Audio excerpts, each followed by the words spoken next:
Imagine growing up with someone who knows you better than anyone else, and then deciding to turn that bond into a business. Today's guests didn't just become creative partners, they are twin sisters who built a design studio that's caught the eye of the brands like John Levy's, children's companies, and museums across the whole UK. But what really makes them stand out isn't just the visuals they create, it's how they turn creativity into connection, into measurable results, and even into unforgettable moments. In this episode, we're gonna dive into the journey from university sketches to bond business moves and how they navigate being co founders and sisters, and what the rise of AI means for the future of design. So, today, let's welcome the founders of Butter Crumble, Abigail and Chloe. Hello. Thank you. Hello. Could you introduce yourself a little bit to our Yeah, audience? of course. I'm Abigail and I co-founded Butter Crumble with Chloe, and yes, we are twin sisters, and we've always just loved being creative together and making different things. And I would say within Butter Crumble, I do more of the marketing and business development, and then Chloe does more of the project management. But we're always both working on the creative, aren't we? Yeah, and a lot of the creative that we do is um, for those very community sensitive and Yeah. family friendly organisations. So it is with the museums and our local councils and lovely children's brands like Mums and Papas and John Lewis. So I just want to have some, very common questions. Maybe people always curious about you. Like growing up as twins, did you always imagine working together? Or were there some moments that you suddenly realized, like, okay, something could be a business. We could be business partners.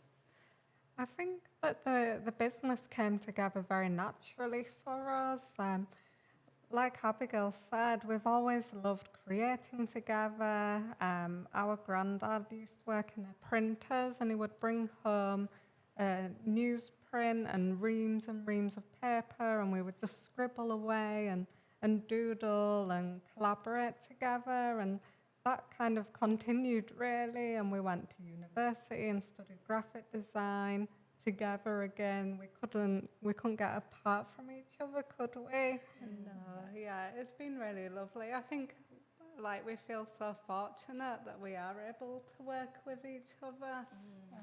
But I suppose we didn't really know that we were creating a business at the same time. Like we were getting commissions and interest here and there, but it wasn't until we were at university and one of our tutors saw what we were doing and he said, girls, you have a business here. And then the penny dropped, and then that's when we really started to pick up the pace with Butter Crumble. What was your family's response when they hear, like, oh, you guys gonna be a really business together? I think that it's a similar response, I imagine, that other people have, where initially your parents are a bit like, ooh, are you sure? Is that the right thing? Because when you run a business, it is really hard work, and you're not guaranteed to win the business, and it's tough. But all our family were really supportive, and I think they know that we're going to do it regardless, and they're not going to stop us, so they might as well get behind us and support. Yeah, we were quite sensible, really, because we both were working part-time jobs, and then we had full-time jobs as well in design agencies once we'd graduated for maybe about 6 months. And during that time, we were saving all our money from our work, saving all the money from the commissions that we were getting, and we probably had about 6 months worth of savings after that. So I think once we told our parents that we had a little safety net, they were like, okay, then you can give it a go. When you were kids, are you guys more like quiet girls or a little bit rebellious? I would say that we were sort of quietly mischievous. Like we were shy, very very shy, and sensitive. But we've always had a wicked sense of humour, and we've always liked to have fun and be playful. And I think we knew that whatever we did in life, we wanted to have fun with it. So I think that's why Buttercrumble has become quite playful as well, but still maintaining that sensitivity that we have. And why you decide to name it as Butter Crumble? How did that happen? So when we first started sharing our work online, we were on a platform called DeviantArt, and I mean, at that point, Instagram didn't really. I don't think Instagram existed. There wasn't as many social media platforms. What the year is that? It was about 20, 2010 to about 2015, 16 that we were using. Like that period. Yeah, so it was just sort of Facebook had turned up and people were using Facebook a little bit, but Instagram hadn't quite sort of come to fruition. So popular like now. Yeah, I think if we were doing it today, we'd be on Instagram, but back then we just decided to share our work on DeviantArt, and it was like a platform for artists, and we just wanted to be part of a community and to get some feedback on our work. And my username was Butterscones, and Abigail's was Apple Crumble, and it's just because we have a sweet tooth and we like baking, and the style of our work is very wholesome and sweet. So when we started getting more commissions, and we thought, oh, maybe we could partner together, we put the usernames and it Together. became, Butter Crumble. But at that time, have you worried about what if, I can't make it because I'm too young and don't have so much experience about it? Do you have this kind of thrilling feeling? Yeah, I think it's definitely improved as we've got older. But there is that imposter syndrome where you think like, oh, am I good enough? Why, like, what if someone figures out that I'm an imposter, which is totally false. And it's like, why would you think that? But I think it's that confidence and not knowing whether you are good enough or not. And we've really had to try and improve our confidence, and I think developing Buttercrumble as a brand has really supported that. So between you two, who has more confidence at the first stage, especially? Oh, that's a hard question. I think we're quite evenly matched, but Chloe is 10 minutes older. And those 10 minutes do count. Yeah, well, I was going to say, along those lines, I think maybe when we were growing up, perhaps I was slightly more confident just because I was like, oh, I'm 10 minutes older, so I'm the older sister, and I'm going to look after you. But as we've become adults, I would say that Abigail was maybe more confident now. What do you think? But that shows you are a good bigger sister.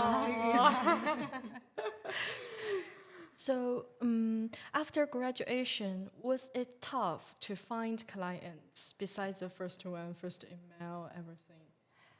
I think that it's always been hard work. Like, we've had to go out there and win the work and find it and network with people.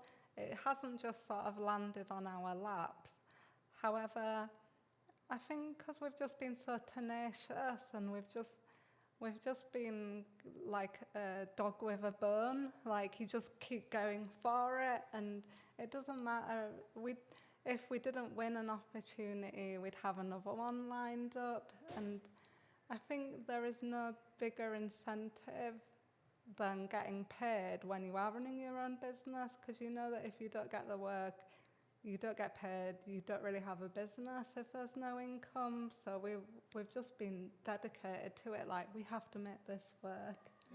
Yeah, no, we've been quite fortunate when we were starting out that a lot of the people that we'd worked with previously, so because I had experience in a PR agency and Abigail had been working in a digital marketing agency, we had kind of good connections out there, and they actually were so supportive when we decided to set up Butter Crumble. They sent us work, and when they left their roles and went on to new things, some of them commissioned us and took us with them on their journey. So I think just building those early connections has been really important for us. So, because a lot of, especially students who wants to be freelancer or just to have some scratch to build a small business, they are worried about how to communicate to client to have a better offer, especially for the budget. Every client say, "Oh, we have a limited budget." Every client say that. So, do you have some tips can share with those people? And what kind of mindset, what kind of strategy you use? I think it's a little bit trial and error, and there is no sort of magical golden formula where you can win every single project. But with things like pricing, know your value, know your worth, don't undersell yourself, because if you do go in too cheap and then you win the project, you might find that the client is an absolute nightmare and you sort of regret it and you become resentful, and then the relationship sours and it's just no fun. But if you go in at the right price and the client respects that, that's a really good sign. And you often find that when both parties are fully invested and it's a fair agreement, everyone's happy. I would say as well that when you quote for projects, if every single person is saying yes and snatching your arm off, they're like, yeah, let's go ahead, you might be going in too cheap. If everyone that you quote for is saying, no, we can't do it, then maybe you're too expensive. So it's about getting both the yeses and the nos. Yeah, and I think when you're pricing a project, you've got to really go into the granular detail of it and think about literally every little thing. How many hours is it going to take you to do this? Not just the actual delivery of the work, but the planning before that, and maybe some of the kind of handover at the end, and if there's any travel time, and just really get detailed about it, and then you can come up with a more realistic estimate. And I think in creative industry there is like a pain point. Sometimes some clients don't value it very much. They think, it's not a physical product to have materials, cost, everything. So they would say, oh, for you guys it's very simple, right? You just do it very simple. It's not a big thing. So we don't.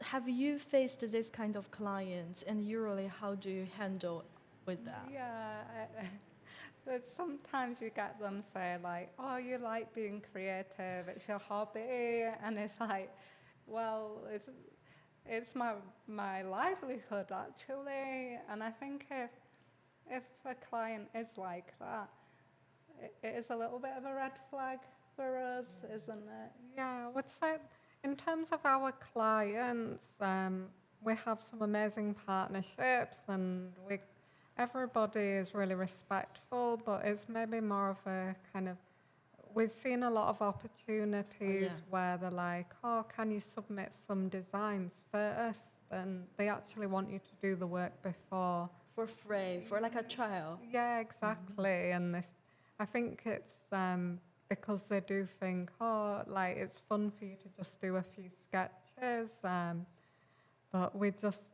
if we see that, we kind of think, oh, I'm not sure this partnership would be the right fit for us. Yeah, I think it's an education piece. Like, letting people know the work and skill that goes into it, because not everyone can create a beautiful design. They might not have the technical skills or the vision for it, and it's just like if you went to the hairdressers, you wouldn't get your hair cut and then be like, oh, sorry, I'm not paying, this was a free trial.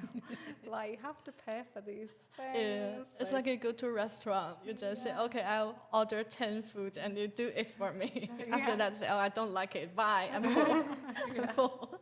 yeah, you just can't do that. Yeah, it's the same thing.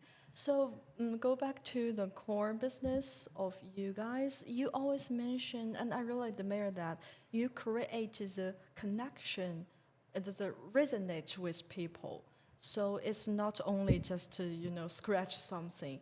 And I want to know, is that you intentionally to design that is your business strategy, that is one kind of your core value at the first stage, or it's like gradually you realize, oh, that's something you really want to do. It was a sort of organic process where we knew that we wanted to do things that we enjoyed. So when we put ourselves out there, I hope that we give off a vibe that is wholesome and friendly, and that we want to do socially good projects. And I find that what you put out there is what you attract back. So we did sort of notice that we were getting a lot more community sensitive projects, I think just because of who we are and the sort of vibe that we were putting out there. Yeah, our style is so kind of sweet and wholesome. They attracted those kinds of clients, and we just really curated our portfolio to show that style of work, and birds of a feather flock together. So what you put out is usually what you attract. Could you share maybe one or two the stories it happens between you and your client, or it happens between you and the final direct consumers? Because I remember you have the video in your website, like somebody really like on a queue to waiting for you to have the little portrait for them. And I think definitely you're gonna have some conversations, discussions with them. Could you share something like still impressed you? Yeah, well, with the John Lewis project, which is the video that you saw, that was really exciting because, yeah, that was about building community and having people involved, and it's about public engagement. That is a really big thing that a lot of businesses want to have. They want to make sure that their audience is at the heart of what they're offering. And through what we do at Buttercrumble with creative activations, we can achieve that public engagement. So for John Lewis, we went to many different stores. I think we've visited 12 different ones, and some multiple times. And we go and illustrate the customers' portraits, and then they get to go away and take their portrait with them, and it's a souvenir of their experience with John Lewis, and it just shows that John Lewis cares about the customers. Yeah, And it's a bit different. They tie it into the campaign as well. So we've done it for the different Christmas campaigns, and it's helped to sell the merchandise for that. And it was just really funny how we got the John Lewis project actually, because we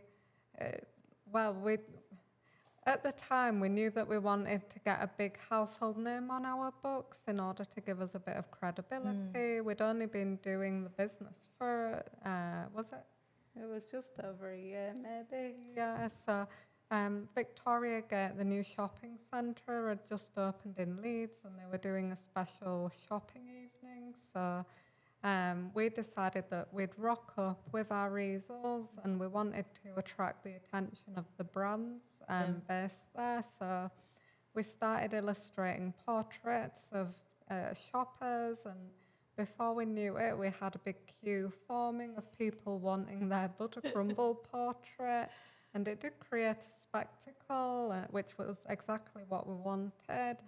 And we How we, many hours were you staying there to do the portrait? Oh, it we must. were there for a few hours, definitely, and It was there until they'd actually closed the shopping centre, and they had to like call on security to help us. I mean, the security were lovely. They weren't like ushering us out. They were actually supporting us and helping us with the crowd management, because at the time we'd they wanted to close the centre, but we'd had such a like good response to what we were doing. It was a bit overwhelming, but we were like, oh, what's It's like gonna happen? like a star in Yeah. Hollywood. So John Lewis, we didn't know that their marketing team for the northern stores is based at Leeds, and they saw what we were doing, and they sent us a message on Instagram, and then we saw it after we'd finished, and it said, oh, like, we saw you, can you come in for a meeting next week? And we were a bit nervous, but we went along, and they were really happy with what we'd done, and that's how we got the job. And they said, oh, come and do 12 different stores. So I suppose that's been a really positive experience for us. After that, did you have you done like the same thing for other brands? Yeah, we've also illustrated portraits for Sea Salt Cornwall, who are a lovely fashion brand, and we've done it. Who else have we We've done activations for Anthropology as well. That's a lovely, beautifully curated store. So many nice brands. Every time when you do the portrait for different brands, would you change a little bit style or just keep your own style as the butter crumble? I think our own style runs through it, but we do try and sort of brand it for the different organisations. So for Sea Salt, we incorporated more like seashells and like beach themed illustrations, and we also try to include more of the sea salt fashion within the illustrations as well. So you've talked about a lot of good clients, and definitely there are some so-called opportunities you don't feel like it's a real opportunities. But have you really met the hard? It's like tricky clients. Oh yeah. We can make the brand anonymous, and you can change a little bit details. We won't let our audience know.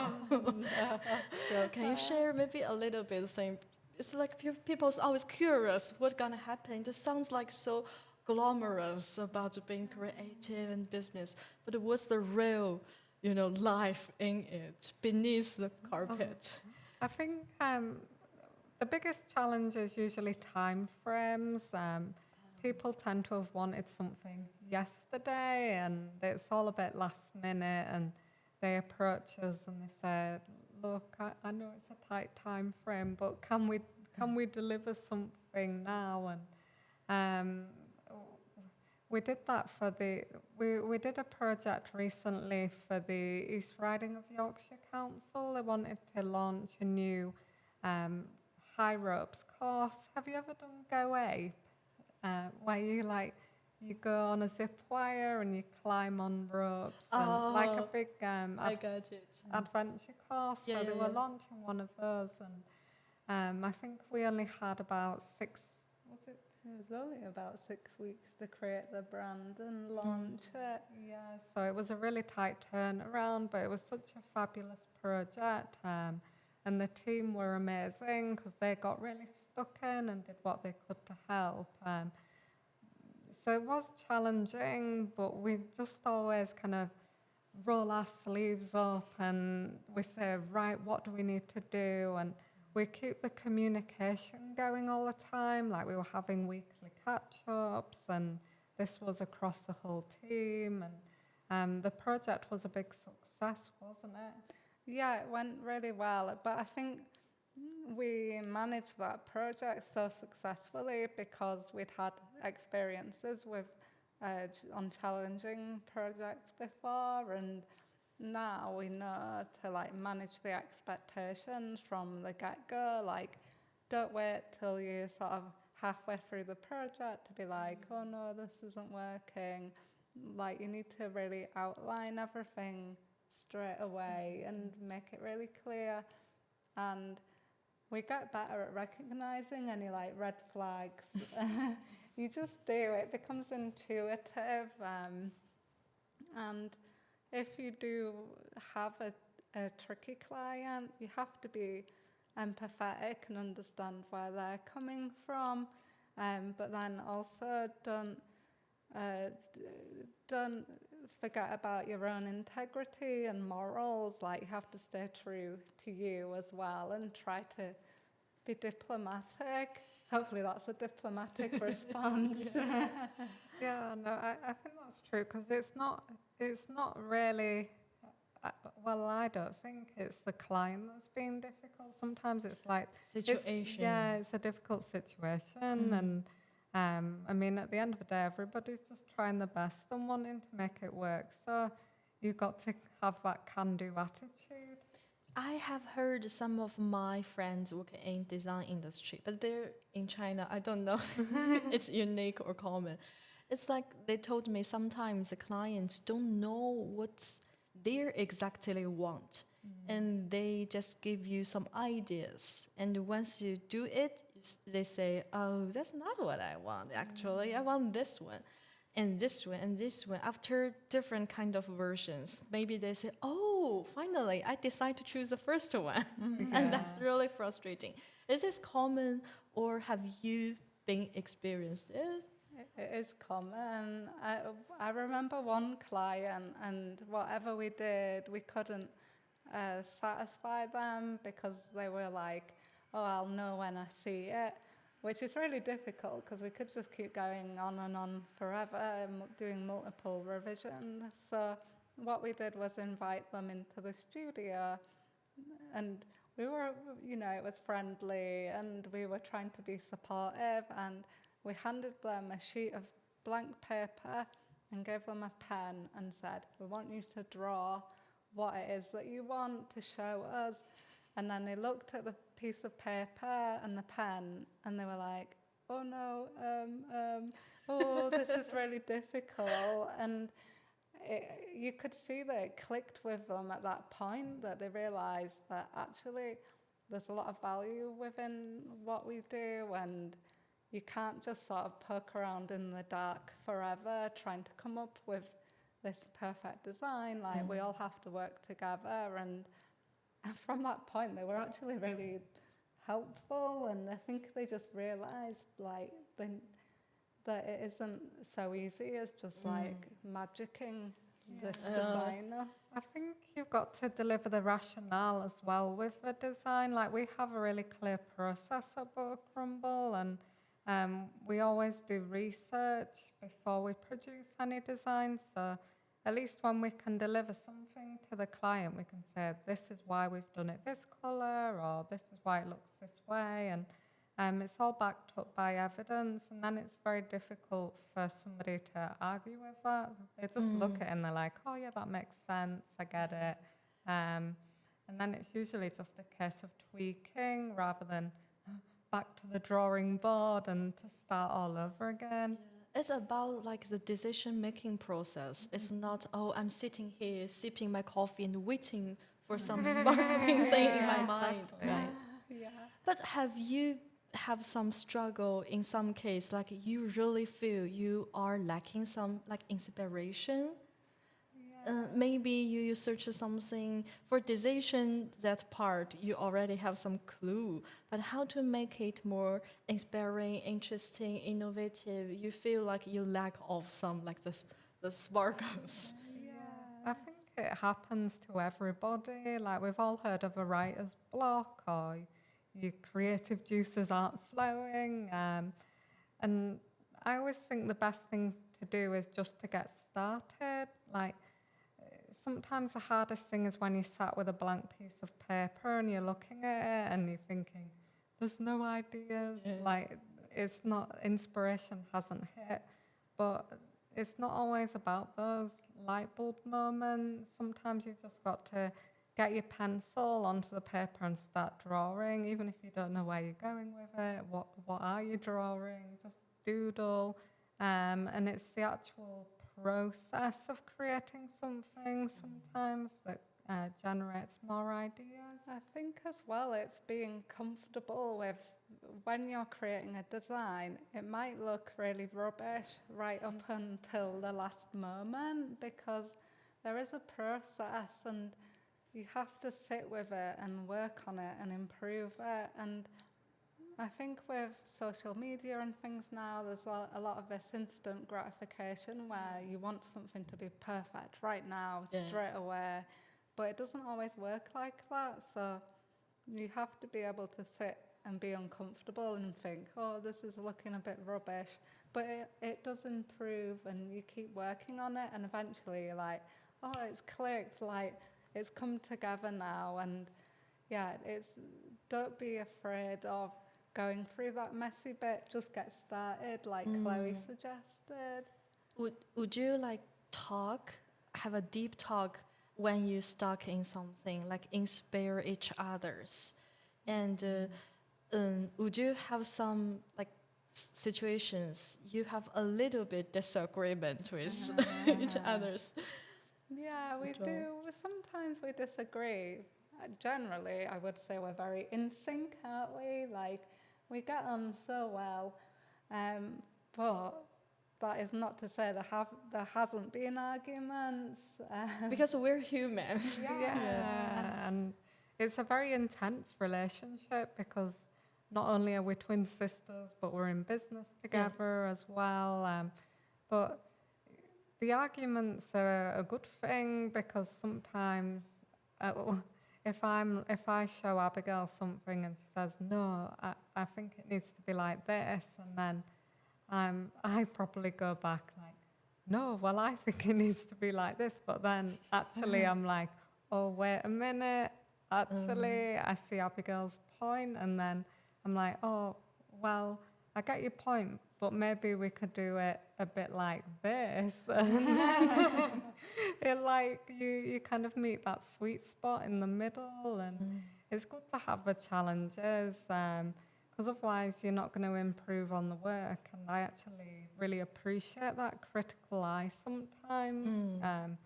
You want that before you show it to the client. You want to make sure that you've kind of crossed all the T's, explored the different avenues, and really made sure that you're creating a sound and robust solution for them. Yeah, I always think it takes two to tango, so we have to like work together, and there's give and take, and eventually we compromise, and that is the key to any relationship. It's compromise. Yeah, to any relationship. This question is not on the questionnaire. It's just occurs in my mind. What's the most critical comment you've heard from the others?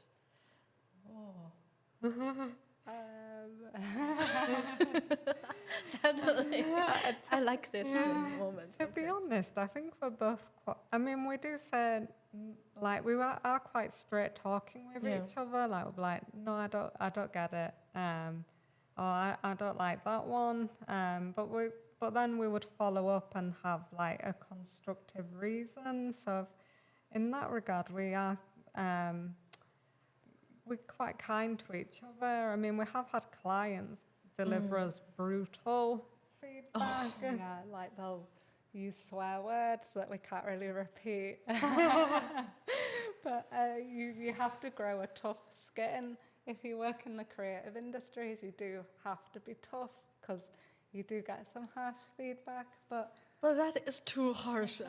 In front of. Oh yeah, they'd say. But it's our communication style as well, and to to be honest, sometimes it's those clients who you think give you the most brutal feedback are the best clients and you actually get on the best with, because by the end of a project, you get to exactly what they want, what the audience needs, and everybody goes away happy. Sometimes if you have a client who holds back a little bit and is like really nice and they don't want to hurt anybody's feelings, they get to the end and then they're like, oh, actually, I don't think this is what I wanted. And, you know, it's too late. Yeah. Where were you before? Yeah, it's good just to be honest with each other, even if sometimes it does come across a little bit curt. When did you first realize, like working together, you could create something you couldn't achieve alone? That's a really good question, and it's a difficult question because we've been so intertwined all our lives, and when we were little and we'd illustrate together on these big sheets of paper and we'd like create a story and it was all interconnected, we wanted to do it together and we were never like, oh, this is my bit, you go do your own thing. We were always collaborative, and I don't... Are you were a little bit competing each other when you were a kid, especially? A little bit competitive? Yeah, like, I'd say that it's about being cheerleaders for each other. Yeah, it's almost like if Abigail came first place at school, I would feel like I came first place too, just in connection with Abigail, and I would be really happy. And I don't know, the best solution would be one of us came first and then the other one came second. We just, I don't think we are competitive, but it's more like an encouraging way. It's in a supportive Since way, kids. yeah, because I'll use a Lilo and Stitch reference, but when they say, oh, Hannah means family, and that means that no one gets left behind or forgotten. And I think for us, if Chloe was succeeding at something, then she wouldn't want me to get left behind, so then we'd support each other because we're family, and vice versa. Like, you're not getting left behind either. Like, we've 100% got each other's back all the way. So it's almost like, yeah, we're cheering each other on. We're each other's cheerleaders. So we're really fortunate to have that. What's the biggest difference you think between you two? It's really interesting because some people look at us and think we're so alike, but then if you talk to our family members, they'll say that we're chalk and cheese. I think the biggest difference is probably that Abigail is more intuitive than me, and I will always describe Abigail as like a visionary and very good at looking at the big picture and having a dream. And you've been a bit more daydreamy than me, haven't you? Whereas I'm more structured, and sometimes for me to look at the big picture or too far ahead, that might be overwhelming to me. So I prefer to just take it step by step. But that really complements each other because Abigail can get us excited about something and is good at inspiring people and like, oh, look at this amazing thing that we can achieve. And then I'll say, okay, well, how do we do that? And then So now she's doing business development and you do the... I do all the planning. Yeah, and that usually means that I might have overpromised to a client and then Chloe's like, oh my God. But then I can put together all the little steps and things. So yeah, that is probably the biggest difference. But I think overall, we're very similar. So you are playing different role in your business.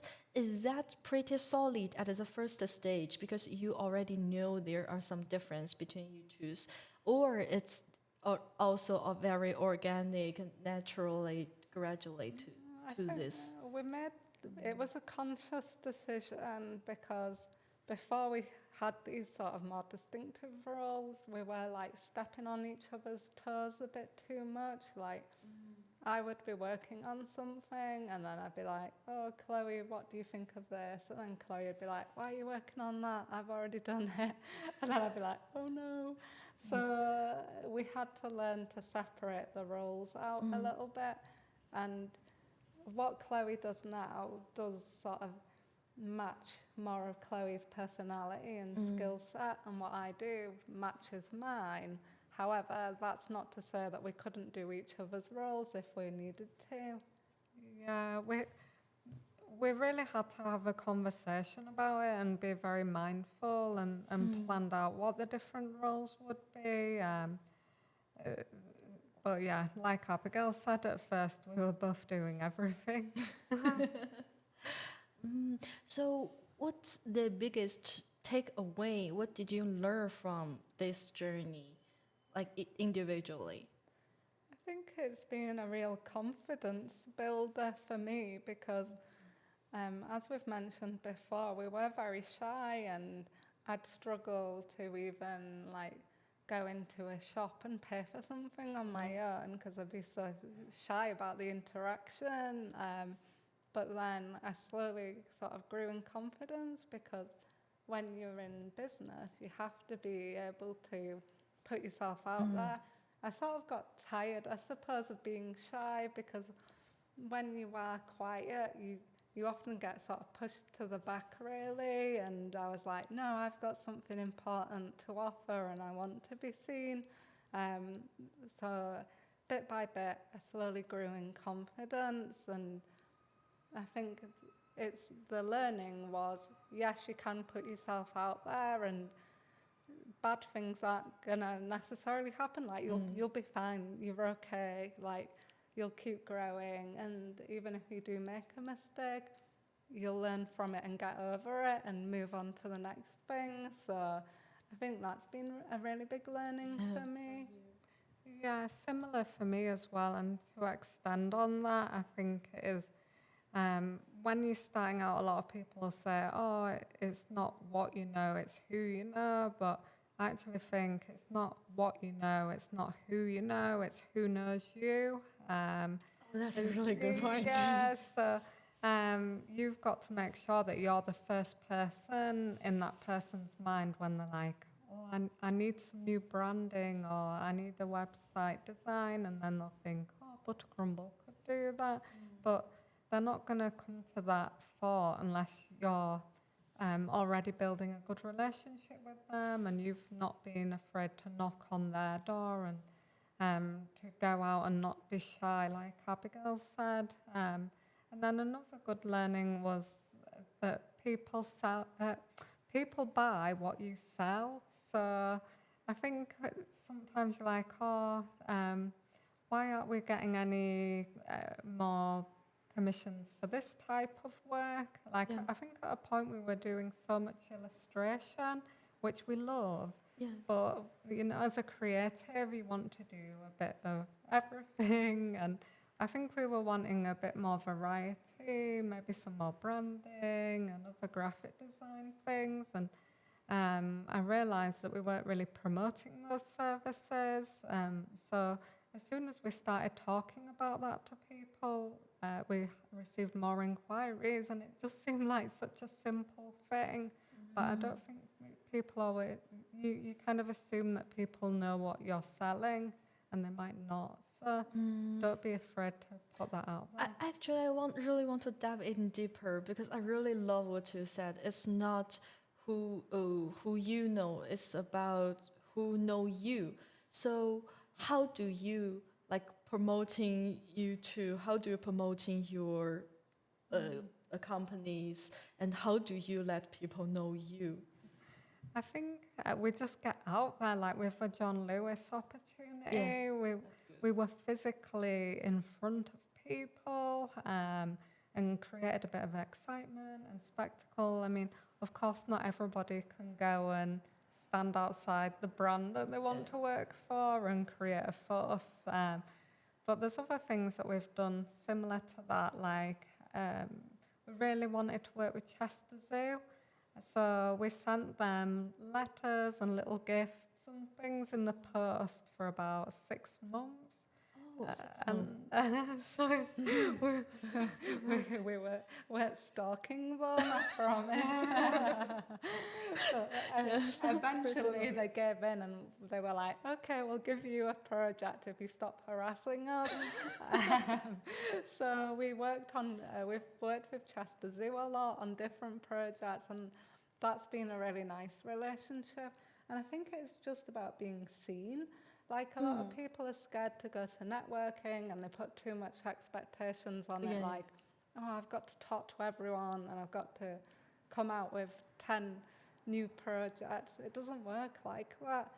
Even if you go to the networking and you speak to one person, you will have been seen. Other people will have seen you there, and then when you go to the next event, you might see them again and they'll be like, oh, I saw you at that last event. And bit by bit, you get more noticed. It just takes time and you have to be persistent. And just a lot of our work comes through referral now and recommendation. So, every job that you get, just try and do the best work that you can. We always try and be kind and we just do our best. And then that leads on to more work and more people knowing us. Speaking of networking, I think some of our podcast guests used to give some suggestions. Like at networking, don't always seeking something from others. Don't be so so-called greedy for others. You can ask them what are they needing currently. But I think for your business, it's a little bit hard to that because if their business isn't included anything related to design, or at this stage you cannot really dig their need to say, okay, you definitely need this. Your logo is sucks. I need to really do it for you. Right? You can't do this. So what's your suggestion for what kind of topics make at the first networking meeting, and how to make people better know you, better remember you?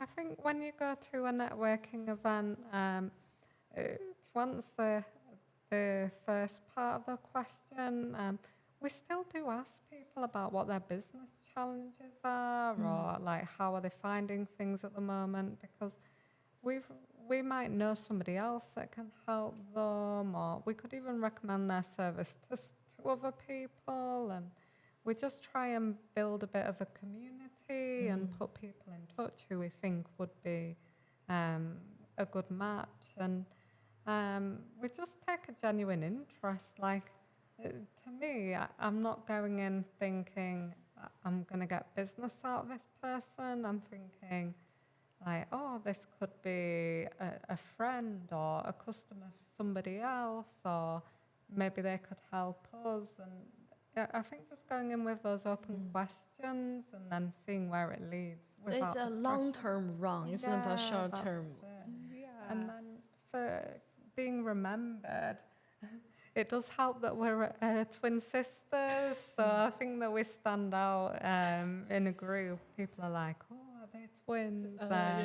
And we use that to our advantage. But as well, wear something colourful, or develop your personal brand. So if do you have a funky pair of glasses or a hat that you could always wear? And I know that it sounds a bit trivial, but it does work.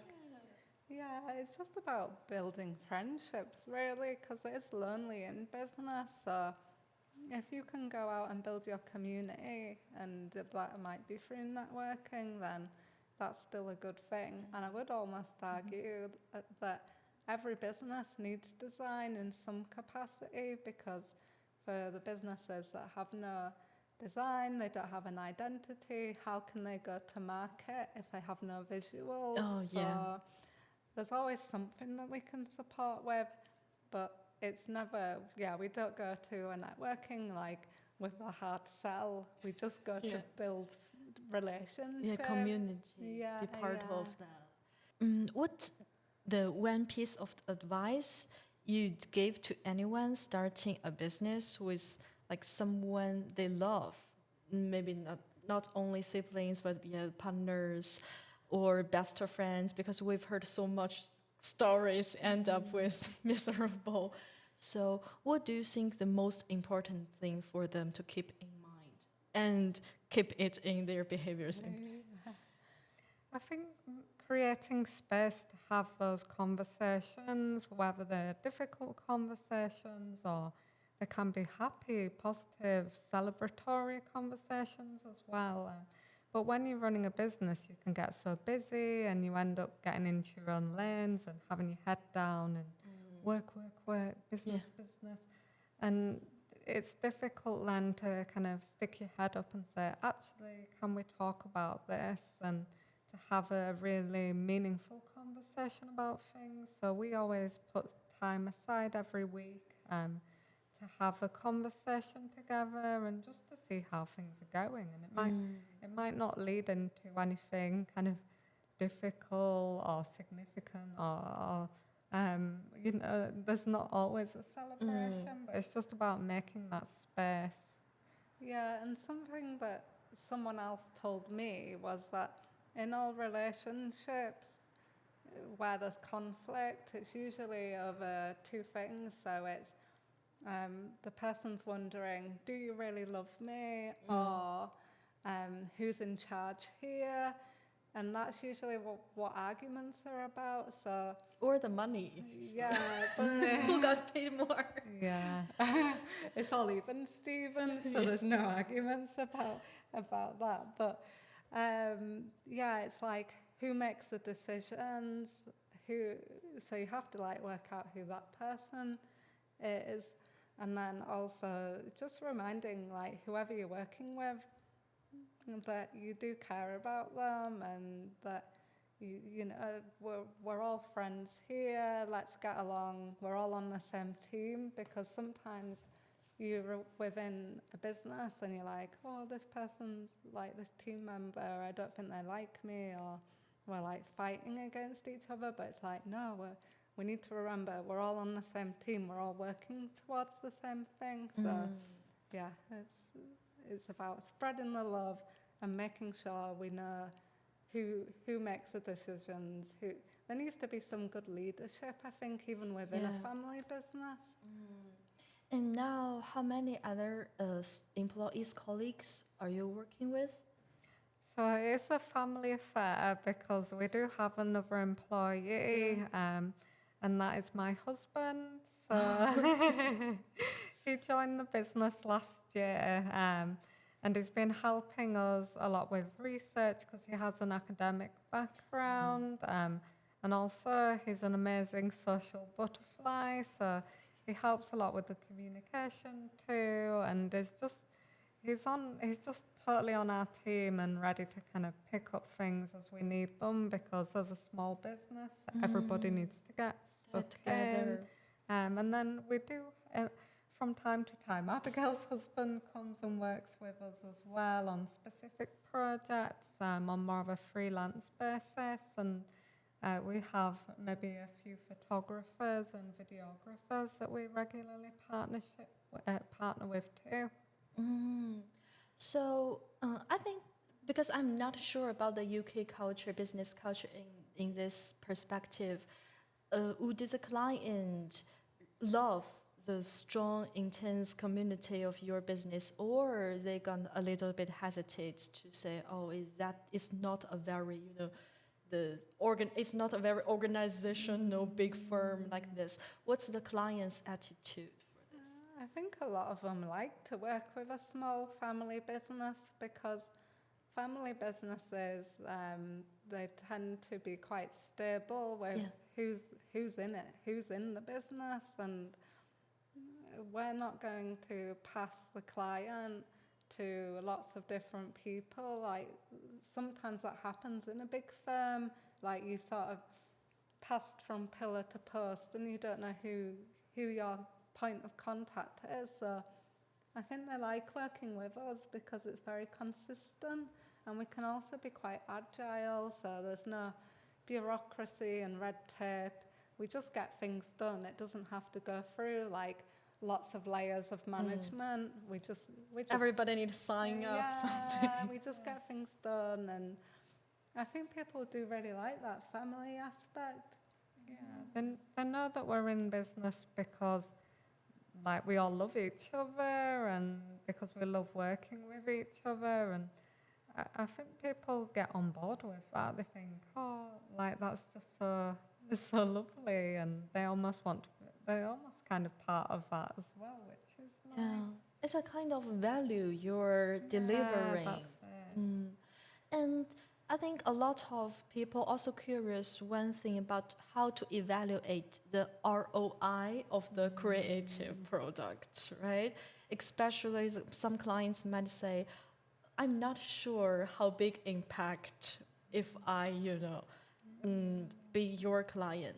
So usually how you convince the client, or not say convince, showcase something for the client. Yeah, it is difficult because it can be very intangible with Yeah. design, and when a client comes to you with their brief, the outcome or the deliverable doesn't exist yet. You've got to go through that process to create it. But there are different ways that you can show return on investment in design. So I mentioned earlier about the project we did with the council and the like higher ups activity costs, and that was quite easy for us to track the return on investment because we could look at things like ticket sales, especially with it being a brand new Yeah. business and brand. Like we say, okay, here's a launch, and then how many ticket sales are we tracking following that, and also the engagement on social media because we were doing a lot of the marketing collateral. So that was easy for us to track, and it was really impressive because without the branding, they wouldn't have been able to go to market, and within such a short time period, they generated thousands of pounds in the different ticket sales. So that was a really good project. And then I suppose we've been working as well with a lovely nursery. Yeah, so there's a local nursery that we work with, and they really care about design, and you can tell that parents are signing up to that nursery because they love the whole vibe of it. It's not just about It's really unique. yeah, they really, and it's not just style over substance. Like the education there is excellent. What they do is amazing, but we know that it's supported by the whole brand identity and the aesthetics of the nursery as well. And they found that their waiting lists are full up. They're fully enrolled. There's lots of lovely children that are happy to be there. The parents are happy as well. And I think you can't deny that those things have been improved by having beautiful design in place as well. It just improves the overall customer experience. Definitely. And now, how much energy you put in on like Instagram and social media for your brand? That's a good question for Abigail because she's our chief marketer. I would say it's really important to keep on top of the social Yeah. media, and it's not. I wouldn't say like expect direct sales coming through something like Instagram, because for our industry, like people aren't going to make an impulse purchase, like scrolling through Instagram and then think, oh, I need a full brand refresh and I'm going to hire Click it, yeah. Yeah, like it just doesn't happen like that. What we use social media for is building that community and just raising awareness. And we found that a lot of people follow us on Instagram for a while, and then they might get in touch with us down the road and then say, oh, I've been following you for a while and I want to work with you girls now. So we spend time on it every day, really, but it only needs to be like 10 minutes a day. You don't have to spend hours on it. You just do what you can achieve, really. But I would say little and often is best. But you don't like pay a lot of campaign, the traffic campaign on that. No, it's all organic. Yeah. And we find that that's worked for us. So yeah, we don't necessarily need to pay for the advertising. Consistency is the most important thing for this. Mm, and I saw you always go to some workshops for some, especially for Leeds University, right? So I'm curious about when you return to Leeds University or other universities, when you talk with the students, especially graduates, what's the most common question like creative students ask you? How to get clients. Oh, like this. And sometimes uh, I think yes, that's important, but also focus on your craft as well. And because sometimes I feel like there's a pressure to instantly turn what you do into a business, and sometimes you should actually let it sit with you a while and enjoy it before you're like, right, I need to monetize this. How do I monetize it? Yeah. And it becomes like a hustle. Um, it's an interesting I question. would say a lot of people ask us, how do I develop my own style? Oh, yeah. That's quite, I would say that comes up every time we deliver a workshop at the university, and everybody's kind of desperate to stand out, to have their own thing, to develop this really unique style. And again, it kind of along a similar line to Abigail's suggesting, it takes time, and you've just got to sit with these things. And we're not saying put things off, we're saying be mindful about it, just evaluate and reflect, and have a look at your portfolio and see which projects you enjoyed the most, why was that, and then begin to do more of that work. Because for us, it just like finding the clients and developing our own style, it kind of came naturally because you just keep doing Keep what doing you it. love, and yeah, keep that passion in it, and then things should fall into place. Are there some students ask you like, "Oh, I'm so hesitating. Should I go to some firm to work like a digital marketing or something, or I start my own thing, be a freelancer?" Is there any question like this? Yeah. I think more people are wanting to do freelance now. Oh, Yeah, it's a bit of a mix, but yes, definitely. And I think that's what I mean when I say like a lot of students want to find their own clients, and I'm a big supporter of enterprise, and yeah, absolutely, like forge your own path and make your own business. It's just it doesn't hurt to get some industry experience as well, because when you go into a firm and work for them, you sort of learn how it all works, and then you can then use that experience and use it on your own business. We went into our business very early, so we didn't have loads of industry experience, did we? We had to make a lot of mistakes on our own. how's about your classmates in your peer? Like most of them are like you, being freelancer or start a business, or they work in some firms. A lot of them work in firms. I can only think of maybe one or two that have gone freelance, if that. I don't know. I think a lot of people do appreciate the stability of being within a company, and especially with things like COVID that we've been through and the cost of living going up. There's something quite nice actually about being in a business that's doing well and you feel supported by, and you're doing the work that you love, so Yeah.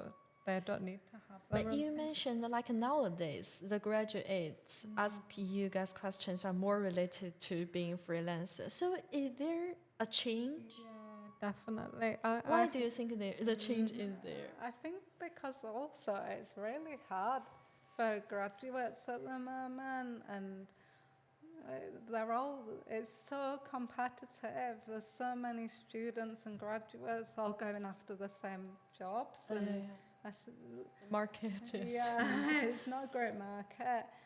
So The people that we went to university with, our peers, I think a lot of them were able to get their foot in the door and get comfortable in a company, and a lot of them have progressed on to become senior designers now, and they're they're quite high up in the teams, and but for new graduates, I think it must be a lot harder to find a job. I think we graduated before COVID, but now times have changed and the economy has been a little bit more rocky. And I think based on some observation, like maybe like now the graduates have a more strong feeling of they want to have their more like identity in their their stuff. They don't want to just obey some. Yeah, I do think it might be. I don't know. Maybe it's because some of the more younger graduates coming through have had more of that experience of social media and things like the streaming platforms. Everything's available on demand. It's super personalized, and of course, like we had a bit of that as well, but not to the same extent. And I do think maybe they want to have more of that uber personalized life now. Like it's got to fit in with their schedule and their dreams and desires. And yeah, we came from more of a background where our parents were more encouraging of that stable job, although maybe they still are. So speaking of the changing of, let's say, the era, AI definitely is a big topic. So when AI first entered the creative world, did it scare you a little bit? I think we were a bit nervous, like, "Ooh, what is this and where's it gonna go?" But we sort of quickly learned that the genie is out of the bottle. Like we can't put that back away now. Like AI is out and in the world, and there's no stopping it. So that sort of initial apprehension has turned into curiosity. Like how can we embrace it?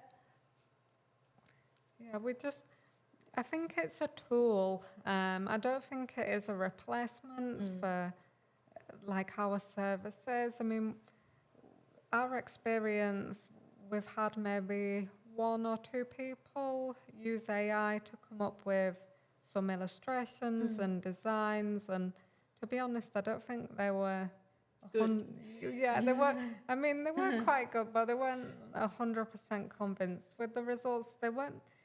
When you're doing a business, you need to make sure that things are appropriate for your audience, and people aren't cookie cutters. Everybody's unique, and it really takes maybe more of a human eye to really tailor something that's so unique. So how's your client react to AI? Like, do they really value human creativity more now or less? I think it's even more maybe, and we find that a lot of clients have tried AI but then soon realise that they don't want to be sat in front of a computer like prompting AI all day trying to get what they want out of it. Because the results are still they can be really generic if you don't know, like Abigail said, you want to spend lots of time developing prompts, and our business has grown. Right? Our business has grown since AI came out, so I don't think it's hindering us at the moment. I mean, we are seeing how fast it's developing, and some of the stuff it produces is amazing. So we just have to wait and see. Are you using AI in some process to just like enhance the efficiency or something? Yeah, we've seen it come through in a lot of the software that we're using. So, like with the Adobe Creative Suite, they have new AI features that just help to speed up some of the processes, but we would never use it to like generate an image, or we'd never deliver copywriting that had been created by AI. It's just like a little tool that helps with the efficiency. A more useful tool, just like that. And the last part, definitely we're gonna go back to the whole industry, and especially for the forecasting and the trends, opportunities. Definitely, I think it would be exciting. So, from the kinds of clients you work with, no matter the children's brands or social organizations, public projects, what shifts do you see like happening right now for the client side? I think it is a lot of. I think a lot of the trends have been influenced by AI, but mostly just that people want to have things done quicker. Like there's almost like this. Oh, I mean, it's always been fast-paced, but I would even argue that it's become even more fast-paced. And I don't know.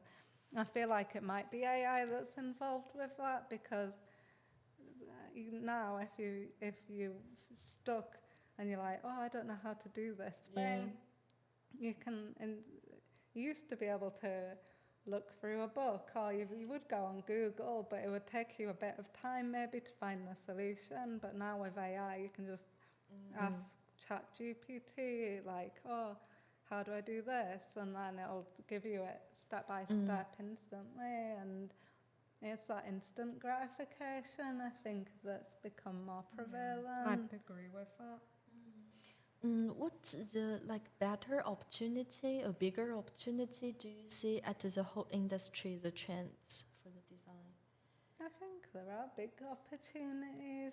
Yeah, we have been doing a lot more work with co-design, and actually as part of a design process going out into communities and getting them involved. And it probably is almost like a backlash against AI in this technological world. People are wanting to get more hands-on and that human influence. So organisations are wanting to really speak to the audience that they're working with, the communities, and to make sure that they're really getting to the heart of what they need. And we've been helping to facilitate that more. So, yeah, there is a shift as well to human design. Or more like cliche question, what kind of clients would have a bigger budget? What's your feeling? I think that from our experience, all of the sectors have been struggling a little bit with the economy. That said, we've found a shift for us to do more public sector work. So that's working with like the local councils or the NHS or bigger charities, whereas the private sector, we've not had as many opportunities from them, from the private smaller businesses, because I do think they are sort of watching their budgets very carefully. Would you agree with that? Yeah, and it's just it's so difficult to kind of predict really, because we've worked with startups and they might come to us with very little budgets, but we love what they're doing and it's an exciting project, so we get involved, we're keen to help. And then some businesses, actually you grow with them and they become more successful and they take you on that journey and there's more opportunities. Whereas sometimes you work with a really big organisation, but actually they have very limited budgets. So you have to take it on an individual basis. So, last but not least, do you have any news recently, or what's the new projects you're doing? So recently we secured a publishing deal and we published the Brand Power Manifesto book, which has been really exciting. So that was published by a publishing house in the Netherlands called BIS Publishers, and they've distributed it globally, which has been really exciting. So just next week, we will be flying to Washington, D.C. in the USA to promote the book and go see it out in the States, which is really exciting. Yeah, so we've done some events here in the UK to promote the book, but now we want to go into the States and do like a little book tour, I suppose. And we're going to be delivering some talks to different networking groups. And yeah, we're really excited for that and to see kind of where that takes us. And hopefully we can forge some new connections over there. Definitely. I can imagine there would be a long queue again, like the start. I hope so. That would be nice. Definitely being a star again. Thank you. Thank you so much. Thank you for in this show. It's been lovely. Thanks. Thank you. Thank you.